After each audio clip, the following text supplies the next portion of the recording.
नमस्कार दोस्तों, स्वागत है आप सभी का फिर से एक बार मेरे YouTube चैनल कंपटीशन हब पर। मैं हूं राहुल सेन। आपके प्यार और फीडबैक के लिए तहे दिल से बहुत बहुत धन्यवाद। जैसा कि आपको मालूम पड़ गया हो कि इस वीडियो में हम चर्चा करने वाले हैं कि मध्य प्रदेश पुलिस आरक्षक भर्ती परीक्षा को लेकर जो कयास लगाए जा रहे हैं कि कब तक उसका रिजल्ट निकल कर आएगा, कब तक उसकी फिजिकल की डेट निकल कर आएगी। हालांकि पुलिस मुख्यालय ने इसके रिगार्डिंग लेटर जो है वो आपका नोटिस या फिर आदेश जो है वो जारी कर दिया है कि 10 जिलों से उनके ग्राउंड की रिपोर्ट मांगी गई है, क्योंकि यहाँ पर सेकंड लेवल का फिजिकल टेस्ट कंडक्ट कराया जाना है जो कि फरवरी मार्च में प्रस्तावित है। क्या अपडेट है, क्यों हालांकि जो है वो रिजल्ट रुक रहा है, इसके पीछे सटीक रीजन क्या है, सारी चर्चा इस वीडियो में आपसे करने वाला हूं।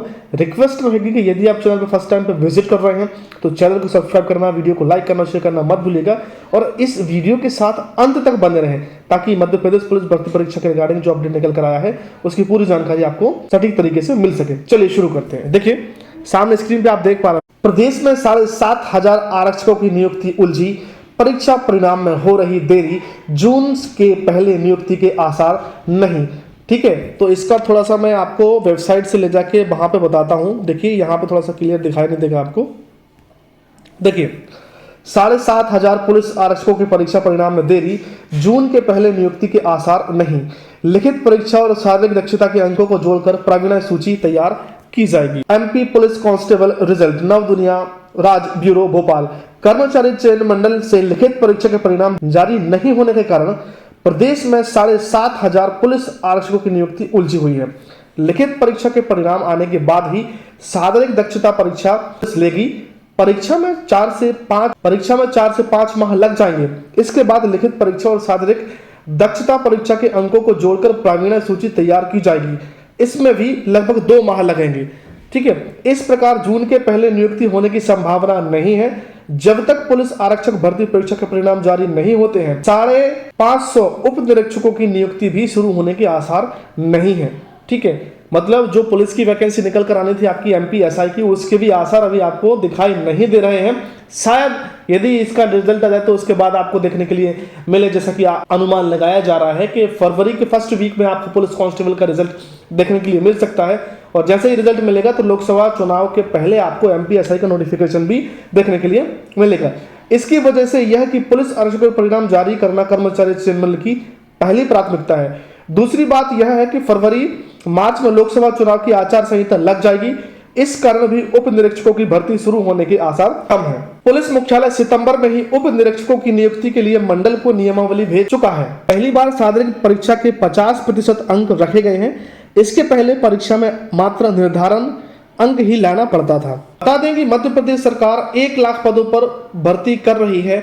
आरक्षकों और पुलिस उप निरीक्षकों की भर्ती भी इसी का हिस्सा है। अगस्त 2023 के पहले सभी पदों पर भर्ती प्रक्रिया पूरी करने का लक्ष्य था, पर कर्मचारी चयन मंडल के पास परीक्षाओं का ज्यादा दबाव होने के कारण परीक्षाओं के आयोजन और परिणाम जारी करने में देरी हो रही है। देखिए अब सबसे बड़ा अपडेट ये निकल कर आया है कि आखिर ये जो भर्तियों की रिजल्ट है वो पेंडेंसी क्यों बन रही है। तो देखिए पहला पेंडेंसी का कारण तो ये है कि हो सकता है कि जिस प्रकार पटवारी भर्ती परीक्षा में धांधली हुई थी उसी प्रकार इसके भी रिजल्ट निकल कर आएंगे और यदि इसमें भी वायरल हुए तो ईएसबी और सरकार दोनों बैकफुट पर आ जाएंगे। और दूसरा सबसे बड़ा रीजन इसका ये भी है कि इसमें ओबीसी रिजर्वेशन का जो पैच है वो काफी लंबे समय से बहुत तगड़े तरीके से फंसा हुआ है। 2019 से ये मामला जो है वो कोर्ट में लंबित है और इसकी जो अगली सुनवाई है वो फरवरी के लिए जो है वो टल गई है। तो क्या अपडेट है इसके रिगार्डिंग वो भी आपको बताने वाला हूं। देखिए ओबीसी आरक्षण का मुद्दा जो है इसी की वजह से मेन तौर से जो है वो रिजल्ट ईएसबी बार बार बोलता है कि ओबीसी रिजर्वेशन है, इसी कारण से हम रिजल्ट नहीं दे पा रहे हैं। हालांकि एमपीपीएससी ने 87 और 13 फॉर्मूले बेस पर जो है रिजल्ट जारी किया है, तो ईएसबी भी इसी फॉर्मूले पर रिजल्ट जारी करेगा, लेकिन इसमें मेहनत इसको थोड़ी सी ज्यादा करनी पड़ेगी क्योंकि एक तो 87 वालों का रिजल्ट जो है वो फाइनल देना पड़ेगा और 13% वालों का रिजल्ट जो है वो इसको होल्ड करके रखना पड़ेगा, क्योंकि यदि वो ओबीसी के फेवर में आता है तो ओबीसी के कैंडिडेट्स के लिए बेनिफिट रहेगा और यदि ओबीसी के लिए फेवर में नहीं आता है तो जनरल कैंडिडेट्स के लिए वहां पर इसमें आपके लिए प्लस पॉइंट मिलने वाला। देखिए जबलपुर नई दुनिया प्रतिनिधि, हाई कोर्ट की जबलपुर पीठ पे लंबे समय के बाद ओबीसी आरक्षण को लेकर दायर 91 प्रकरणों पर सुनवाई हुई। राज्य शासन की ओर से कोर्ट को बताया गया कि इन मामलों को लेकर सुप्रीम कोर्ट में ट्रांसफर याचिकाएं लंबित हैं। सुप्रीम कोर्ट में इन मामलों पर 13 फरवरी को सुनवाई निर्धारित है। निवेदन किया गया है कि सुप्रीम कोर्ट में सुनवाई के पहले यहां सुनवाई नहीं की जाए।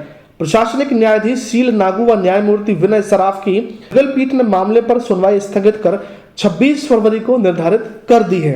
सुप्रीम कोर्ट में दायर प्रकरणों में से 3 याचिकाएं निरस्त हो चुकी हैं। देखिए, ओबीसी की ओर से अधिवक्ता रामेश्वर सिंह ठाकुर व विनायक शाह ने दलील दी कि सुप्रीम कोर्ट में दायर प्रकरणों में से 3 याचिकाएं निरस्त हो चुकी हैं।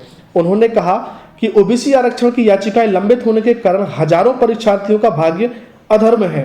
भर्ती एजेंसियों ने ओबीसी वर्ग के 13% चयनित उम्मीदवारों के रिजल्ट रोक दिए हैं। इसी तरह सामान्य वर्ग के अभ्यर्थियों के परिणाम भी रोके गए हैं। उल्लेखनीय है कि ओबीसी वर्ग को 27% आरक्षण देने और उसके विपक्ष में करीब 1 सैकड़ा याचिकाओं पर सुनवाई हो रही है। ये मामले वर्ष 2019 से लंबित हैं। तो देखिए, आखिर मुद्दा क्या है? मुद्दा ये है, पूरा टोटल मैं आपको बता देता हूं कि संविधान कहता है कि रिजर्वेशन जो है वो 50% से ऊपर नहीं होना चाहिए। किसी भी भर्ती में 50% से ऊपर रिजर्वेशन नहीं होना चाहिए। इसका सबसे बड़ा कारण ये है कि जो रिजर्वेशन से कैंडिडेट निकल कर आएंगे, ठीक है, वो एवरेज आएंगे, ठीक है, और योग्य उम्मीदवार जो है वो थोड़ा सा कम निकल कर आएंगे। लेकिन इसके चलते हुए भी 10% जो है वो बढ़ाया गया है ईडब्ल्यूएस का, ठीक है। तो यहाँ पर जो है 60% अभी रिजर्वेशन चल रहा है, ठीक है। लेकिन इसके बाद फिर बोला जा रहा है कि जनरल कैटेगरी का जो रिजर्वेशन है उसमें से 13% ओबीसी को दिया जाना चाहिए, तब जाकर ये जो है वो 20% रिजर्वेशन ओबीसी के लिए इसमें एप्लीकेबल होगा। लेकिन सरकार कह रही है कि यदि हम यहाँ पर रिजर्वेशन दे देंगे तो टोटल 73% रिजर्वेशन हो जाएगा। 50% ऑलरेडी है, 10% ईडब्ल्यूएस का हो जाएगा और 13% ओबीसी का हो जाएगा। मतलब 73% भर्तियों पर जो है वो पद भरे जाएंगे, वो रिजर्वेशन से भर जाएंगे। तो 27% पोस्ट जो है वो केवल नॉर्मल निकल कर आएंगी और 73% कैंडिडेट जो है वो रिजर्वेशन के थ्रू निकल कर आएंगे। तो उतने योग्य उम्मीदवार निकल कर नहीं आ पाएंगे जितनी रिजर्वेशन के बगैर निकल कर आ पाते हैं। तो सरकार कह रही है कि हम ओबीसी को रिजर्वेशन देंगे, लेकिन किसी भी चीज पर बिल बनाने का या फिर उसको कानून बनाने का जो प्रावधान है वो विधायिका को है, लेकिन उसको निरस्त करने का जो प्रावधान है वो आपका जो है वो कानूनी व्यवस्था है, जजों के पास है, ठीक है, कानून के पास है।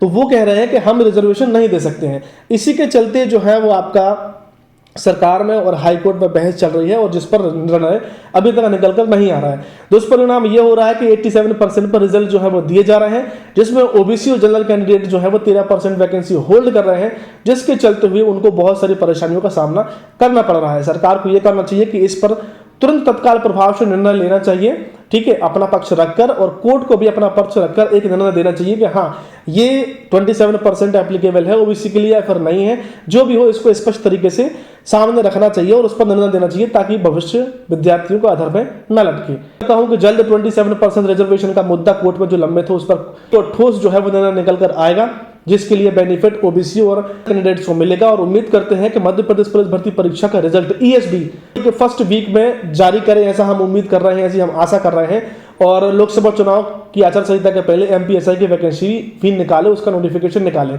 दी गई जानकारी यदि आपको पसंद आई हो तो वीडियो को लाइक करना, शेयर करना मत भूलिएगा। चैनल पे यदि फर्स्ट टाइम पे विजिट कर रहे हैं तो सब्सक्राइब करना बिल्कुल भी मत भूलिएगा, क्योंकि हमारे चैनल के द्वारा भर्ती परीक्षाओं की अपडेट, मध्य प्रदेश सरकार की सभी भर्तियों की अपडेट्स, सेंट्रल की परीक्षाओं की तैयारी, study material, motivational video, cut off analysis पर आपके लिए स्पेशल पैकेजेस कॉस्ट में मोटिवेशन निकलता रहता है। तो चैनल को सब्सक्राइब करना बिल्कुल भी मत भूलिएगा। आपका बहुमूल्य समय देने के लिए आप सभी के लिए तहे दिल से बहुत बहुत धन्यवाद। आप हमारे सोशल मीडिया प्लेटफॉर्म इंस्टाग्राम पे, ट्विटर पे, फेसबुक पे, और बात कर लें आपका व्हाट्सएप चैनल पे, सभी जगह हमें ज्वाइन कर सकते हैं। आपका बहुमूल्य समय देने के लिए आप सभी के लिए तहे दिल से बहुत बहुत धन्यवाद। खुश रहें, मुस्कुराते रहें, अपना बहुत ख्याल रखिएगा। धन्यवाद। जय हिंद, जय भारत।